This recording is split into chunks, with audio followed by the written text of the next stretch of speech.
روزای آخر خرداد ماه سال 1378 بود و کشور در تب و تاب سالهای اول ریاست جمهوری محمد خاتمی به سر می برد. رئیس جمهوری که اگرچه با تعداد آرایی بی سابقه به ساختمون پاستور رفته بود، ولی به گفته خودش هر 9 روز یک بار بحرانی ساختگی برای دولتش درد سرساز می شد و نمیذاشت که کارش رو درست انجام بده. قتل‌های زنجیره‌ای یکی از این بحران‌ها بود که گفته شد گروهی خودسر توی وزارت اطلاعات تعدادی از مخالفان سیاسی نظام و چند روشنفکر دگراندیش رو به قتل رسوندن. از دل این پرونده بزرگ یه اسم بیشتر از همه شنیده شد: سعید امامی.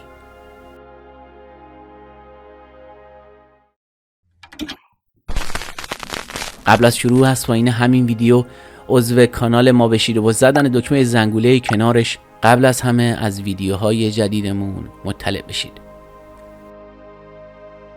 سعید امامی و یا اسلامی چهره‌ای مرموز بود که روندی عجیب رو طی کرد و با وجود نظر منفی گزینش کننده وزارت اطلاعات تو اوایل انقلاب به یکی از مهمترین معاونت‌های وزارت اطلاعات کشور در زمان وزارت علی فلاحیان رسید.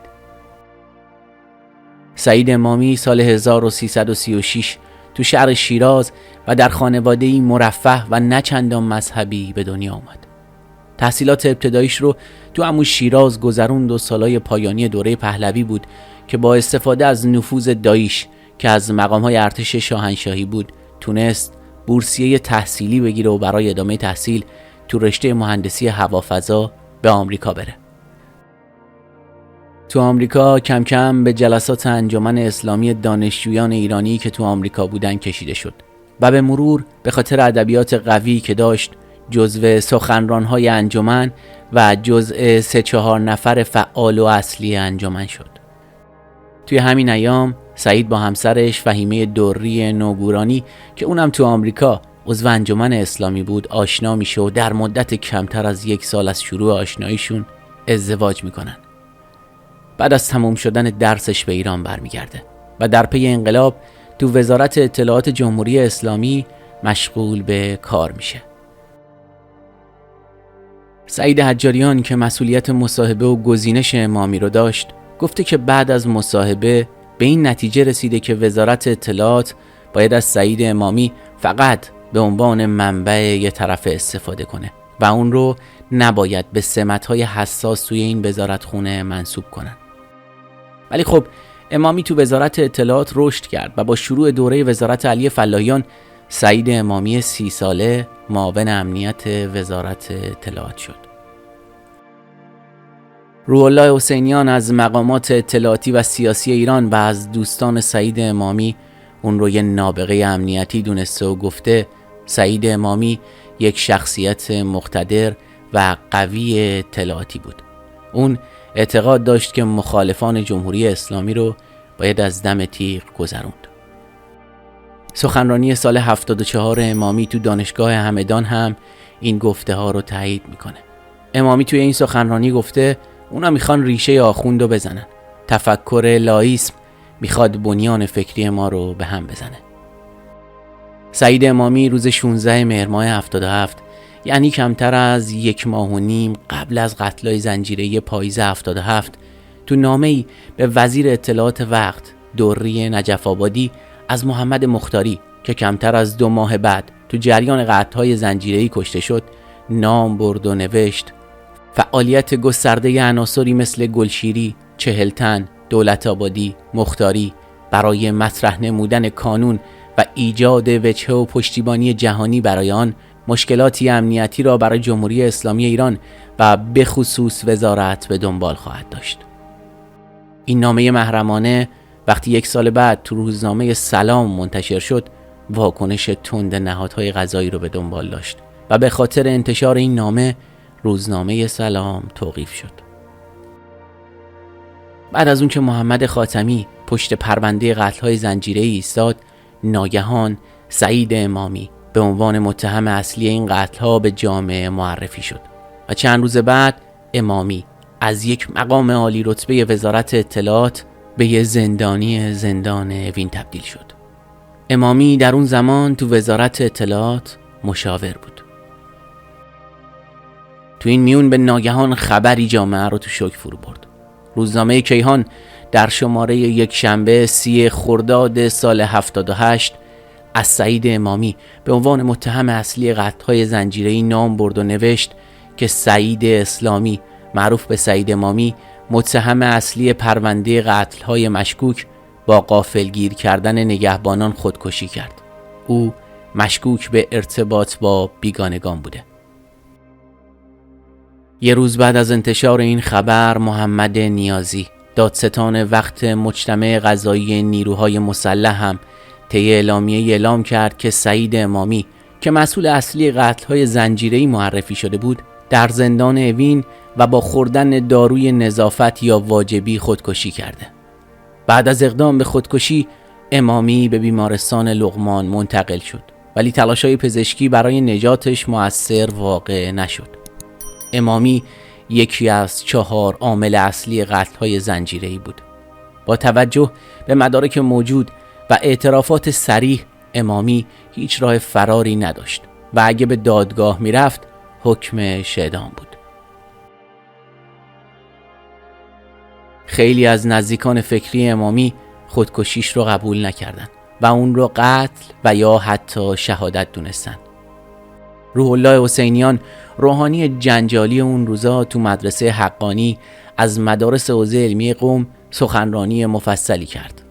اون از امامی با عنوان شهید یاد کرد و گفت که سعید امامی کشته شد تا طراحی قتل‌ها رو به گردن اون بندازن و نیروهای امنیتی دولت اصلاحات رو عامل قتل سعید امامی معرفی کرد.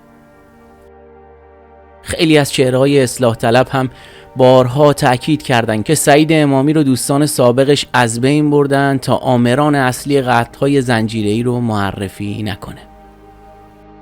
بعد از مرگ سعید امامی در بهمن ماه همون سال، فیلم اعترافات فهیمه دوری، همسر امامی و 5 نفر دیگه از متهمان قتل‌های زنجیره‌ای با حضور نیازی تو جلسات جداگونه‌ای برای آیت الله خامنه‌ای، سران 3 قوه و تو جلسه غیرعلنی مجلس برای نماینده ها پخش شد و نیازی قسم جلاله میخورد که اعترافات اونا قلبی و منطبق بر واقعیته و میتونه سند محکمی برای حکم باشه. ولی تو خرداد ماه سال 80 فیلمی 3 ساعته از مراحل بازجویی فهیمه دوری و تعدادی از بازداشت شده های پرونده قتل ها منتشر شد.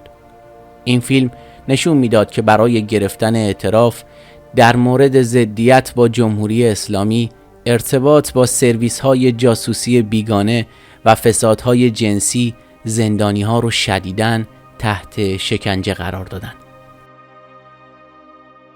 و در نهایت همسر امامی نه تنها اعتراف میکنه که عامل موساد و سیا بوده و با چند نفر از مقامات وزارت اطلاعات رابطه نامشروع داشته، بلکه وادارش میکنن صحنه‌هایی از روابط جنسی گروهیش با سعید امامی و همکارانش رو هم بازگو کنه.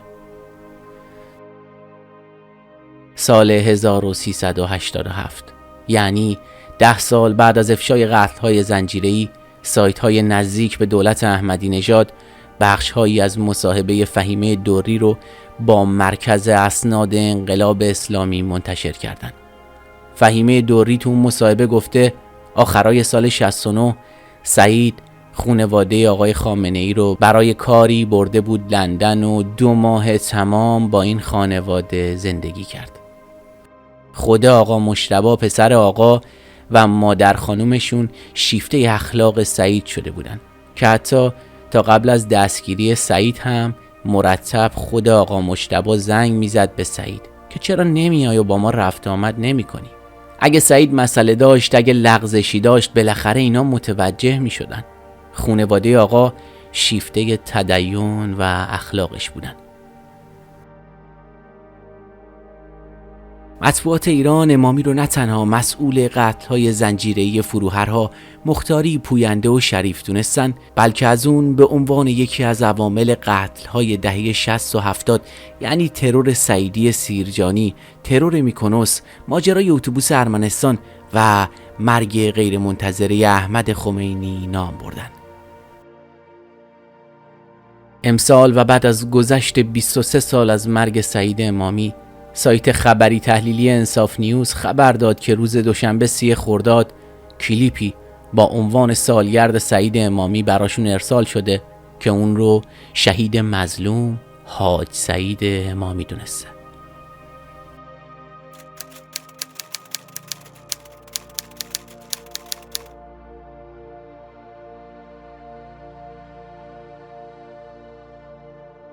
جملاتی از ناصر زرفشان، وکیل خانواده مقتولان قتل‌های زنجیره‌ای. کسانی که محاکمه شده بودن، کسان صراحتاً توی تحقیقات گفته بودن این پرینت کاری ماست، این شرح وظایف ماست، ربایش و حذف جزء وظایف سازمانی شغل ماست. چطور شده که در مورد این 4 نفر حالا جنجال راه انداختن؟ بخشی از مصاحبه علی فلاحیان، وزیر اطلاعات دولت هاشمی. نیروهای یک نیروی خدوم مؤمن خودش رو تو زندان بکشه؟ از خب همینه که من گفتم خودشو نکشته دیگه. دفاع من به خاطر همین بود که او خودشو نکشته. از کی کشتتش؟ خب حالا اینو شما بگو که باشون دوستی. من با کی دوستم؟ با همینا داری ازشون سوال میکنی دفاع. سید محمود نبویان، نماینده مجلس، در بخشی از سخنرانی در یک برنامه. هنوز مشکل حل نشد. وزارت اطلاعات مانع است. بذار ضبط بشه. وزارت اطلاعات مانع است. باید وزارت اطلاعات رو گرفت. چیکار کردن؟ پروژه چی بود؟ قتل‌های زنجیره‌ای. قتل‌های زنجیره‌ای کار کی بود؟ من 2 بار گوشمو کشیدن. نمیدونم حالا دوباره هم به سراغم بیاد وزارت اطلاعات یا نیاد. بعدم میاد. مشکلی نداره. وزارت اطلاعات برای مردم توضیح بده. کار کی بود؟ قتل‌های زنجیره‌ای کار کی بود؟ سعید امامی. چرا فقط ما اسم سعید امامی رو بلدیم؟ چرا مردم براشون واضح نیست؟ من براتون توضیح بدم. سعید امامی کی بود؟ و طرف دیگهش کی بود؟ سعید امامی نیروی ولایی 100% بود. فرد دیگه هم اسمش مطرحه. خب با سعید امامی چه کردن؟ بله؟ دارو خورد و مرد دیگه، خودکشی کرد. همین. بگم من از بالاترین مقام وزارت اطلاعات زمان قتل‌های زنجیره‌ای دارم براتون میگم، قائم مقام وزیر. الان شاخ به شاخ با هم بود. با هم سخنرانی بودیم تو شیراز، تو افغان داشتیم برمیگشتیم. میدونید به کی میگم؟ ولش کنید. الان بعداً چون ضبط میشه نمیگم. بعداً تموم شد میگم کی بود. خودش مستقیم میگه رفتم سردخانه رو باز کردم، جایی از بدن سعید امامی نبود که با کاغذ سیانش. علی اکبر رائفی پور، سخنران اصولگرا. سخت بود همین بابایی که خودکشی کرد. خودکشی بسیار فنی بوده، یعنی آدمی نیست اونجا گیر کرده باشه و نمیدونم فلان و بهمان اینجور چیزا. بسیار فنی. یه آدم کاملا میدونسته داره چی کار میکنه، خیلی دقیق. قبلش میره جاشو آماده میکنه و زیر پتوی یه کار میکنه که اگه اومدن دیدن فکر کنن این هنوز اونجاست. یعنی خودکشی با حواس جمع، یعنی میخواسته خودشو بزنه که بقیه شبکه لو نره. در جایی از کلیپ نوشته شده علی اکبر رائفی پور و علیرضا پورمسعود که روزگاری از سعید امامی با نام شهید مظلوم یاد می‌کردند، اکنون از اون به عنوان نفوذی بیگانگان یاد می‌کنند تا پرونده قتل‌ها رو منحرف و در گور سعید امامی دفن کنند.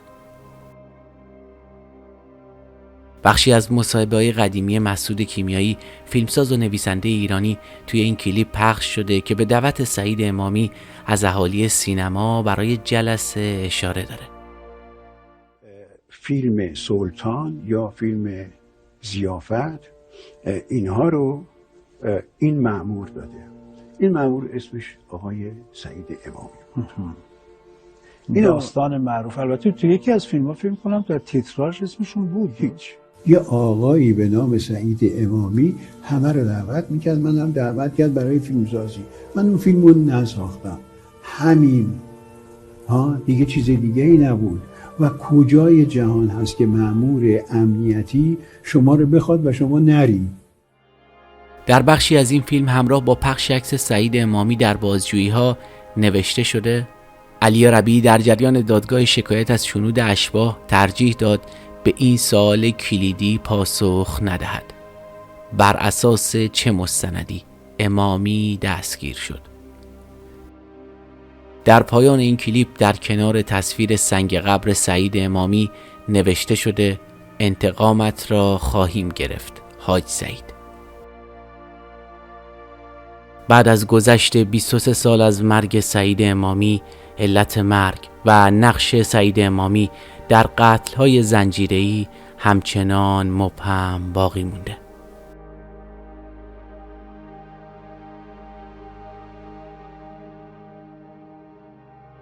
مرسی از این که تا این لحظه همراه ما بودید. لطفاً نظراتتون رو پایین همین صفحه با ما به اشتراک بذارید. راستی اگه هنوز عضو کانال ما نشدید خوشحال میشیم به عضویتتون از ما و فعالیت هامون حمایت کنید.